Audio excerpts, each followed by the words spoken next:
Hello, this is Bill Webb, aka Billy Indiana. Today I'm going to count down my top 21 games from 2021 that I wish I had had a chance to play. Now, I have a list of over 50 games from the year that I would love to play, and there are just so many games. You can't play them all, you can't own them all.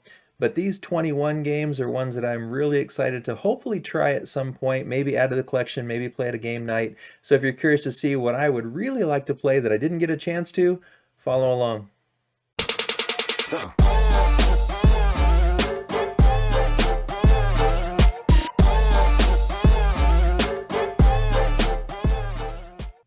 Before I get to my list of 21 games, I actually want to show you 3 games that I have here at my house that I hadn't had a chance to play yet. So one is Kemet, Blood and Sand. This is one of the expansions for it, the Book of the Dead expansion. Now I backed Kemet, Blood and Sand, and then after backing it, my wife and I had a chance to play Kemet, the base game, the original game, the original version, and she really didn't care for it at all. So we received the Kickstarter, and I still just haven't found someone to be able to play this with. So I do think I'll like this game because I did like the original Kemet as well, but I'm just looking for a gaming partner to hopefully try this out. So for right now, it's just still on the shelf.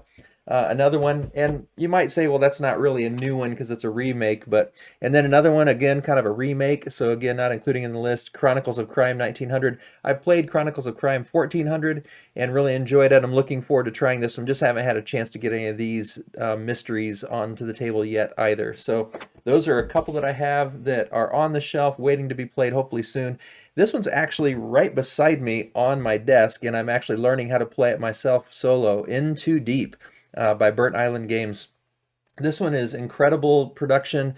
It's a really cool circular design for a modular board, and like I said, just learning how to play this one right now, and hopefully being able to play it with my wife after I've learned it solo, and then maybe with some other friends at a board game night or a board game get together. But this is one that I think I'll really enjoy. All 3 of these, I backed them and bought them because I thought that I would enjoy them, but just haven't had a chance to play them yet, and it's already January 3rd, 2021 or 2022.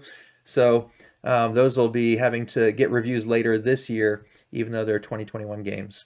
Now, let's go ahead and get to the games on my list. All right, so the first few are going to be kind of honorable mentions because many people have listed these as games that they really have enjoyed from 2021, but while they came out in 2021, they were originally either from an earlier year or in some cases, boardgamegeek says they're actually 2020 releases. So I think partly because maybe of when they exactly were released worldwide or available in the US or whatever. So this one was originally a 2015 game, Iki. It's by Kuta Yamada and Utsuroi Games. And this is one that I think is really beautiful. I tend to be attracted to games that have sort of an Asian theme or Asian kind of setting.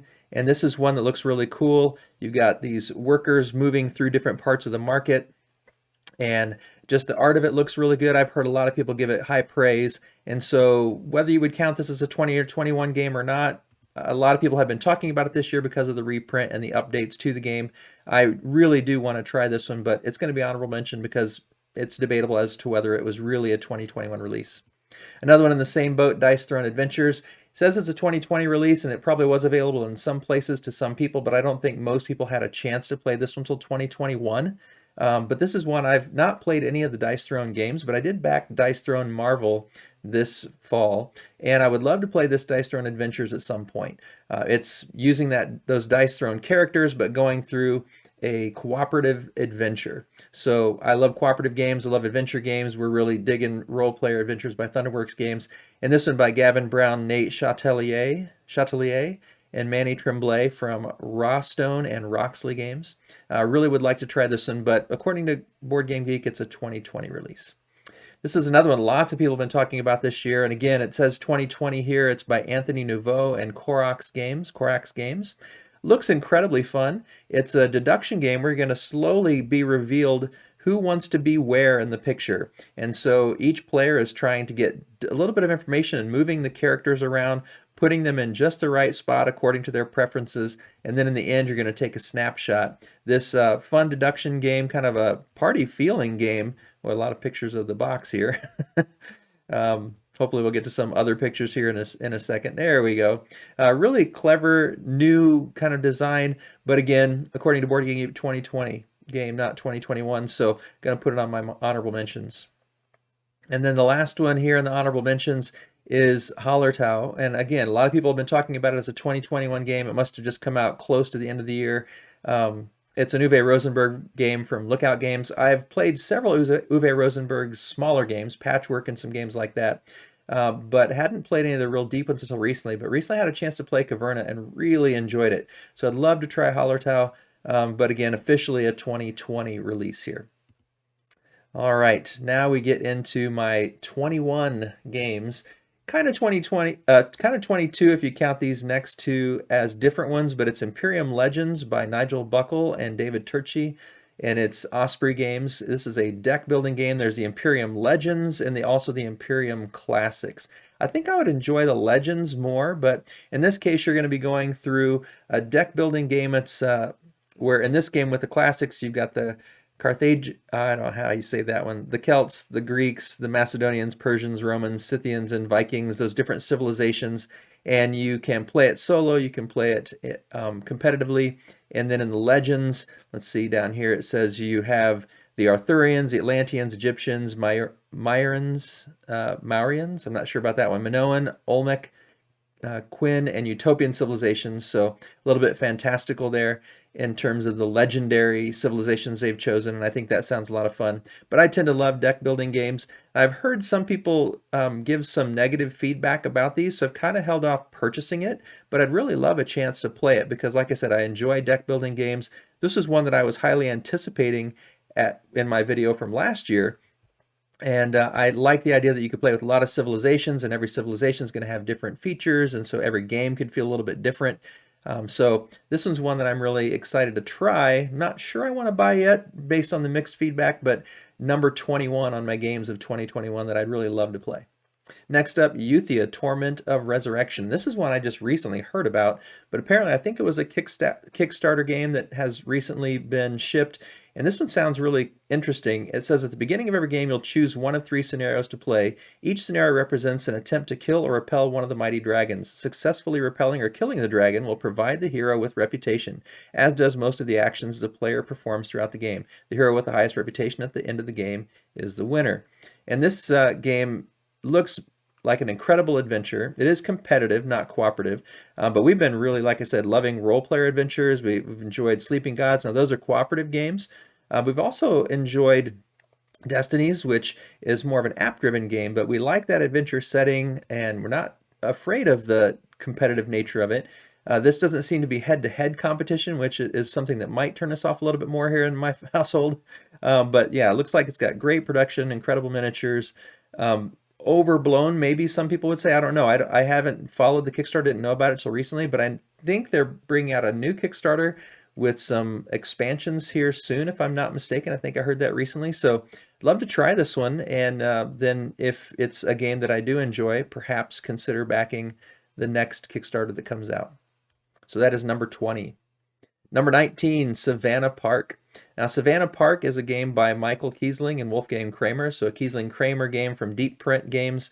And this is a tile-laying game. The thing that really caught my attention is where you're laying these tiles on multiple levels, it looks like, or maybe you're just putting them into this board with a grid. I'm not exactly sure, but I enjoy Kramer Kiesling games, and I really love tile playing games, and I tend to enjoy games with animal themes. So I've also heard a lot of people this year talking about Savannah Park as one of their favorites, and so I think with the kind of feedback that I've been hearing and the type of game that it is, the tile laying nature of it, and the Savannah theme, I think that'll be one that'll be a lot of fun for me and my family. So Savannah Park is number 19. Number 18 is Living Forest by Aska Christensen, Ludonaut Games. And this is just beautiful production. It says, in Living Forest, you play as a nature spirit who will try to save the forest and its sacred tree from the flames of the Onibi. But you're not alone in your mission, as the animal guardians have come together to lend a hand around the circle of spirits where you progress. And so if you look at this production, though, it's got a little bit of tile placement, a little bit of card placement. I think there's some set collection in it. The art is really gorgeous. There's some really cool 3D pieces to the game. And so this is one that I think would be a lot of fun to try. I like the games that have that beautiful art and the nature kind of theme, even though this one seems sort of spiritual in a sense or sort of fantastical in that way. I think it would be one that my wife would really enjoy as well. The production here looks incredible. So Living Forest is number 18. Number 17 is Llama Land. It's a Phil Walker Harding game by Lookout Games, and Phil Walker Harding games tend to be right in the wheelhouse for us. This is another one where we've got not just a board with tiles being laid in certain patterns, but actually truly multi-layers here. And I've never played a tile laying game with where they layer up like that, with that sort of 3D nature. So I'd really like to try this one. And one of my friends, Daniel from Punchboard Party, said he really enjoyed this game. And so I'd love to try it out sometime. It's got great production.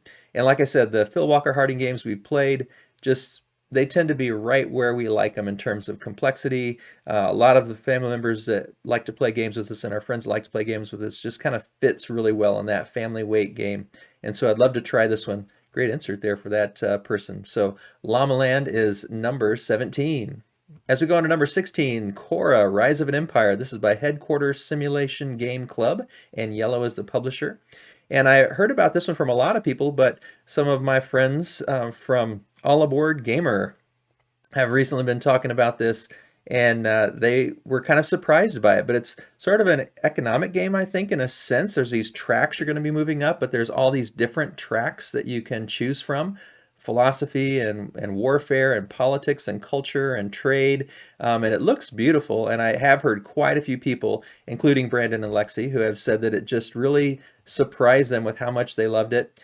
This board here with these wooden meeples, or these little wooden figurines moving up, that looks terrific. So great production, really intriguing, and hearing great things about it. So I'd love to try Korra, Rise of an Empire. That's number 16 on my list. Number 15 is Messina 1347. This is by Raul Fernandez Aparicio and Vladimir Suchi from Delicious Games. And this one just has such a unique theme. It seems a little bleak on one sense. You're fighting off the bubonic plague, the Black Death, but you are families from Messina trying to help other families escape. And so, and then as you escape, you're out into the countryside away from the city, and you're also then trying to build up resources and build up your reputation and your resources and your ability to get people healed and then back into Messina following the plague. So it sounds really interesting, and I haven't played a Vladimir Suchi game, so I thought this would be a fun one to try. I've heard a lot of people, again, enjoying this one. If I'm not mistaken, I think Board Gaming Ramblings mentioned this one, that they enjoyed this, and quite a few people have mentioned this. I think Rado also mentioned it as a game he really enjoyed.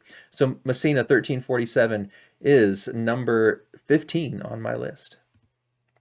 All right, Canvas. This one's by Jeff Chin and Andrew Nerger, Road to Infamy Games. And this one is a beautiful game a lot of people have been talking about. And this one I think was out for most of the year. But this is one where you are creating paintings and you're trying to create them according to specific guidelines, and you're layering these these translucent cards but with partial pictures on them to create sort of a 3D picture, kind of card crafting, card drafting combined there. And the box is really unique. You can actually hang the box on your wall as a piece of art. You got these different components there. The production is beautiful, and the art that you can create is beautiful. I've heard a lot of people say after the game they just look at the pictures and they compare each other's pictures, and it's sometimes less about who won and who didn't win, and more about who created the most incredible pictures.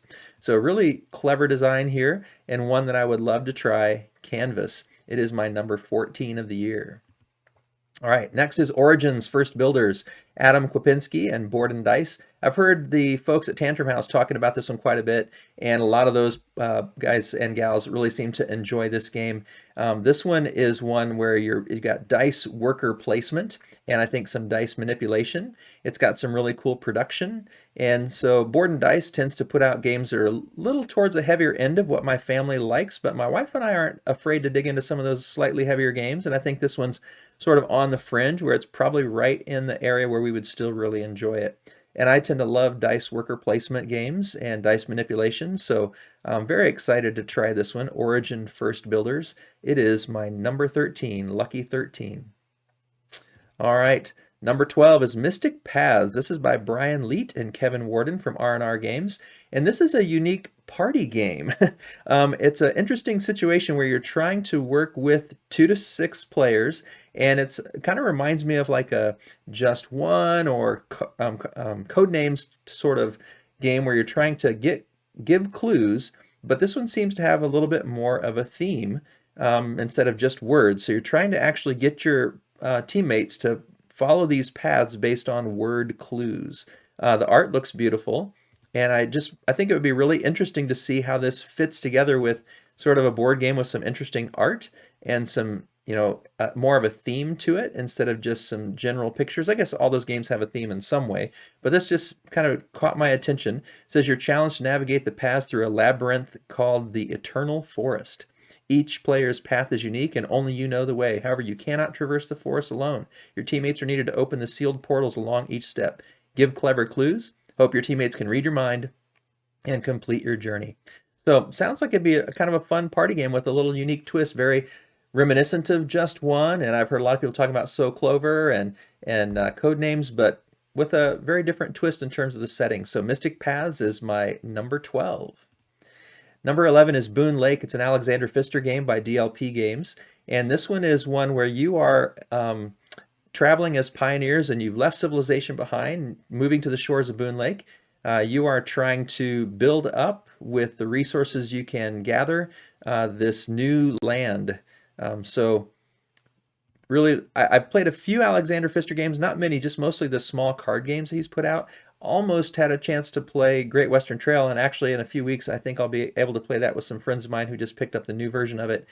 So really excited to try some of his games, some of his bigger games, and I think this one looks really cool. I've heard, again, I think Board Gaming Ramblings talked about this one, that they really enjoyed Boon Lake, and several other people have said this is one of their favorites of the year. So very interested. It looks like really cool production, and one that I'm really excited to try, Boon Lake, number 11. And now we break into the top 10 of the games that I most want to play but haven't had a chance to from 2021. Number 10 is The Watch, and I know for sure that I heard about this game from Board Gaming Ramblings. I haven't heard anyone else talking about this game, but as they described it, it's a game by Daniel Newman and P.D. Verlag's Spielpunks. This is just incredible setting here. It says, you've just started working at a Soviet watch factory that you've discovered used to be a World War II era munitions factory. You've been sent there to produce gears for watches, which you can sell for money, but you also need those gears to disguise the munition crates you smuggle out. Dig through the files in the foreman's office to uncover evidence of government corruption during the aftermath of World War II. Use the monitoring infrastructure in the foreman's office to catch your coworkers misbehaving and extract bribes from them. But be careful because someone else might be watching you. It just sounds really interesting. It's got a rondel action, I think kind of matching the gears of a watch as those would be moving and spinning. So you can see here's the rondel. But the setting and the unique storyline of this game really caught my attention. And Johannes and Sunniva really seem to love this game. And so I'm really excited to give this one a try.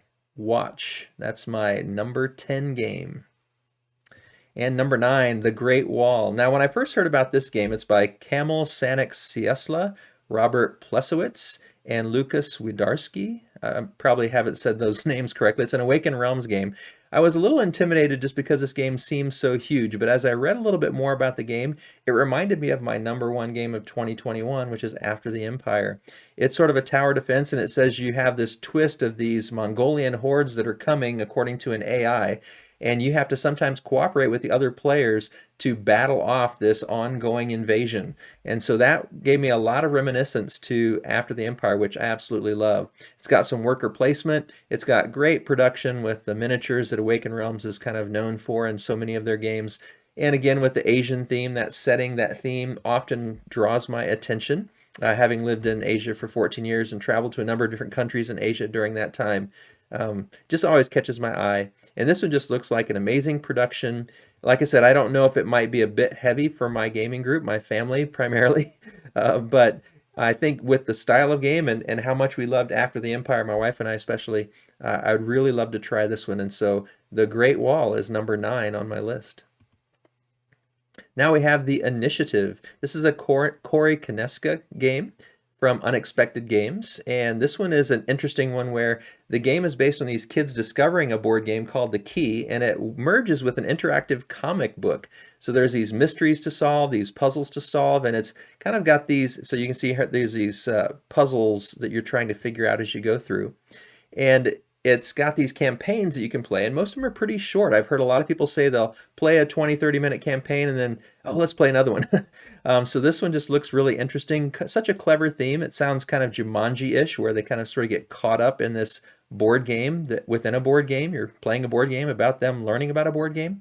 So really interesting, and one that I really want to try out. The Initiative is number 8. Next up is Brian Boru, High King of Ireland. This is by Piers Sylvester and Osprey Games, and it is a trick-taking game, but you can do certain actions when you win tricks and also different actions when you lose tricks. And I've heard a lot of people talking about this game. Daniel from Punchboard Party, again, just recently played this, so I'm curious to hear what he thinks soon about this game. But quite a few other people have mentioned that they enjoyed it. So I'm curious to give it a try myself. I'm not huge on trick taking, but Jiraku is one that, because of the unique way it used trick taking, where sometimes you do want to win and sometimes you do want to lose, that really caught my ear and eye when I heard about this one, where it's kind of similar in that way, that it's not traditional trick taking, that they've sort of turned it on its ear. And I love the pictures, I love the art, I love this map style and the area control, I think, that comes into play with this game. So very anxious to talk to Daniel about this one and hear what he thinks. Brian Boru is number 7 on my list. We move on to number 6, which is Ultre, Antoine Bauza and John Grump. This is a board game box and Maldito Game Studio H Games production. And this is a storytelling kind of campaign game, cooperative game. It says you are brave rangers assisting the people of Satrapy, an administrative province. And your rangers are going to be given an assignment, and they have to fulfill these storylines called chronicles. They're going to experience incidents and events. They're trying to gain prestige and defend the fortress. And so it's got a bunch of different chronicles here that don't necessarily form an overarching campaign, but you can choose short, long. And so I've heard quite a few of the guys at Dice Tower, guys and ladies at Dice Tower, talking about the game Ultre. And the art by Vincent Dutray is just gorgeous. The production here looks incredible. And so I really would like to try this one out. I tend to like Antoine Bauza games, and I also tend to enjoy storytelling, adventure, sort of fantasy style games. And so this one looks really incredible. So Ultre, that is my number 6.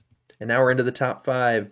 King Domino Origins. King Domino was one of the games that really kind of helped get us firmly into the board game hobby. And this one comes with some little twists to the base King Domino that make it just the right level of complexity, I think, for what our family would enjoy. It's got fires and volcanoes, wooden resource. Second mode uses wooden resources. Third mode uses caveman tokens. And you can mix and match using one or more of those modules, I believe. And like I said, I think it takes King Domino somewhere between King and Queen Domino. And for Queen Domino, I didn't think it was too complicated, but it just seemed to be a little more fiddly than we wanted it to be. And we've enjoyed King Domino with the Giants expansion. We've also enjoyed King Domino with the little print and play expansion. I can't think of right now what that one's called. But that middle ground, somewhere between King Domino and Queen Domino, I think is going to be perfect. And that's what most people have been saying this one is like. So I'm very excited to try King Domino's Origins at some point. Haven't purchased it yet. You know, we do have a limited budget, can't get every game we're excited about, but would love to try it. Probably eventually might own this game just based on our love for King Domino. So that is number 5. Number 4 is Cape May by Eric Masso. It's a Thunderworks Games production. And this one is one that I'm surprised, because when I think of Thunderworks, I think of Cartographers and the Role Player series. This is kind of an interesting twist. You're going to the northeastern U.S. and doing some bird watching. And so just the twist, every Thunderworks game I've played, I've really enjoyed. And so I think just this twist, okay, a totally different setting with a totally different game creator. I love the art by Michael Menzel. Every board game that he has artwork on just always is eye-catching, just pops off the table. And it looks really interesting. I haven't heard anything of Eric Masso before, so a new designer, or new to me at least. I wanted the theme and history of the city to shine. So yeah, I think it looks really interesting, and just because it's so different from everything else that I've seen from Thunderworks games, it really just caught my interest. And a number of people this year have really said it's one of their favorites of 2021. So I'm excited to try this one out. Cape May is my number 4 game that I want to play, that I haven't yet, from 2021. And my top 3. Third is Arc Nova. A lot of people have been talking about this game by Matthias Wiggy, I think you say his name, and then Furlan Spiele Games. This is kind of, I think, Zoo Tycoon meets Terraforming Mars, where you've got the Zoo Tycoon setting, but the Terraforming Mars use of cards and combining them. You got some cards that help you gather animals, some cards help you build enclosures, some cards that help you build associations and gather sponsors to raise money. The production looks incredible, and just about everybody that I've heard talking about this one, Luke from The Broken Meeple has loved it. A lot of the Dice Tower folks have loved it. So Ark Nova, I think, is one that it's going to be on the heavier end, I think, for us, but we do enjoy Terraforming Mars. And so I think this one might be a better, for us, theme with the whole Zoo Tycoon sort of theme. Really interesting, really beautiful. My wife actually was a pre-vet student when we met in college and worked at a veterinary clinic for a number of years when we were newly married. And so, yeah, I think this theme really sounds intriguing, and Terraforming Mars is her favorite game. So I think this might be kind of a perfect blend of things that she would enjoy. And while it might be a little bit towards the heavier side of things for us, I don't think it's outside of what we would really enjoy. So especially with this theme. So Ark Nova is my number 3. Number 2 is Hadrian's Wall by Bobby Hill and Garfield Games. And Garfield Games have been kind of I've liked every Garfield game I've played, but I haven't loved any of them. So some of them I've kept, some of them I've traded on, but I've liked all of them. And I really want to try a heavier roll and write. And this Hadrian's Wall with sort of a wall/tower defense feel to it sounds really interesting to me. And this has also been really high on a lot of people's lists of favorite games for 2021. So I really want to try this one, number 2 of my most desired games to gain and play. And this is one that I do expect at some point, if I can find a good sale on it, I'll probably just jump on that opportunity. I'm not a huge fan of roller rights, but I do enjoy them. Cartographers is one of my favorite games as a flip and write. And I do enjoy Rolling Realms and a few other roll and writes. They're not typically in the top 50, except for Cartographers in my collection of games. But I think this is one that might have the complexity and the theme that would make it one that would be in that top realm of my games. So very excited to try this one. I think the art is beautiful. The theme is really intriguing. So Hadrian's Wall is my number 2 game that I would love to play from 2021. And number 1, this is actually one of my most anticipated games for my last year's video saying this is one of my most anticipated games of the year. And I pre-ordered it back in the summer, still waiting to receive it. Can't wait to try out The Adventures of Robin Hood.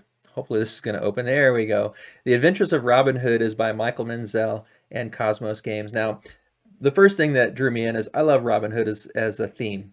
I love the Robin Hood stories. I've seen just about every Robin Hood movie. I love that theme. One of my top games is in my top 3, Legends of Andor, which is a Michael Menzel game. So I love his art and I love that game. And so those two things just drew me in along with the theme. Now this one is a story game where the story comes out in a book. And so it's got just a beautifully produced hardbound book, and it's got this unique board where you're going to be, there's the book, you're going to be flipping up little sections of the board, little like a advent calendar kind of thing, where you're going to determine different people that you might meet. It's got this bag building, bag drawing mechanism, and this unique movement form where you have these different lengths of tokens here that you place to move certain distances. And you can see there's this shadow portion on the board and lit portions of the board. You want to end up in the shadow so you don't get arrested by the officers, and you're running through all these storylines, these campaign stories in that book. And I've heard so many people talk about, hey, it's pretty light, it's pretty simple, but it's just beautiful, and the stories are really intriguing, especially if you like Robin Hood. And so I think this would be one that could maybe counter some of those heavier games like Ark Nova that we'd really love to play with something a little bit lighter, but just as beautiful, just as cool of a storyline. And so Adventures of Robin Hood is my number 1 game from 2021 that I wish I had had a chance to play. And I hope I'll receive it soon. It's been pre-ordered for months. So those are my top 21 games. So hopefully that was interesting for you to hear my 21 games from 2021 that I haven't played, but that I'm really dying to. And they're somewhat ranked. As having not played them, I don't know if that's actually how they'll shake out. I might find that some I don't enjoy as much as I think I will, and others I'll enjoy more than I think I will. I've got a list of 50 plus on here that I had to narrow it down from. So you never know until you play them, but those are the ones that I'm most intrigued about. So if you've played any of those 21 games, tell me down below what I have to look forward to and tell me which one you think I should play. If you had any other game that you would say, hey, this wasn't on your list, but you really need to check this one out from 2021, put that comment down below as well. I hope you enjoyed the video, and if you did, it'd be great if you'd click on that thumbs up down below to show me that you liked it, and I would really love it if you'd choose to subscribe to the channel as well. As always, thanks for watching. This is Billy, Indiana, signing off.